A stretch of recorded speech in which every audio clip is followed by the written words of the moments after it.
మన రాణి కథలో ఒక గ్రామంలో రాహుల్ అనే బాలుడు ఉండేవాడు.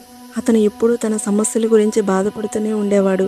చిన్న విషయానికే టెన్షన్ పడేవాడు. చదువు, స్నేహితులు, ఇంట్లో మాటలు అన్నీ అతనికి పెద్ద భారంలా అనిపించేవి. ఒకరోజు అతను తన గురువు దగ్గరికి వెళ్ళి అన్నాడు, గురువుగారు, నా జీవితంలో ఎందుకు ఇన్ని సమస్యలు? నేను చాలా అలసిపోయాను.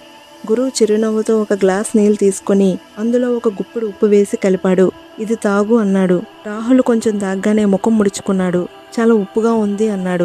గురువు ఏమీ చెప్పకుండా అతన్ని దగ్గరలోని సరస్సు దగ్గరకు తీసుకెళ్లాడు. అక్కడ కూడా అదే పరిమాణంలో ఉప్పు నీళ్ళలో వేసి ఇప్పుడు ఈ నీళ్ళు తాగు అన్నాడు. రాహుల్ తాగి ఆశ్చర్యపోయాడు. ఇది సాధారణంగా ఉంది, ఉప్పుగా లేదు అన్నాడు. గురువు నెమ్మదిగా చెప్పాడు, ఉప్పు ఇదే, కానీ నీరు మారింది. అలానే సమస్యలు కూడా మారవు. మన మనస్సు చిన్నదైతే బాధ ఎక్కువగా అనిపిస్తుంది. మన మనస్సు పెద్దదైతే అదే సమస్యలు తేలికగా అనిపిస్తాయి. రాహుల్ ఆలోచిస్తూ తల ఊపాడు. ఆ రోజు నుంచి అతను తన సమస్యలను పెద్దగా కాకుండా తన మనస్సును పెద్దదిగా చేసుకోవాలని నిర్ణయించుకున్నాడు. Thank you for watching. Subscribe for more videos.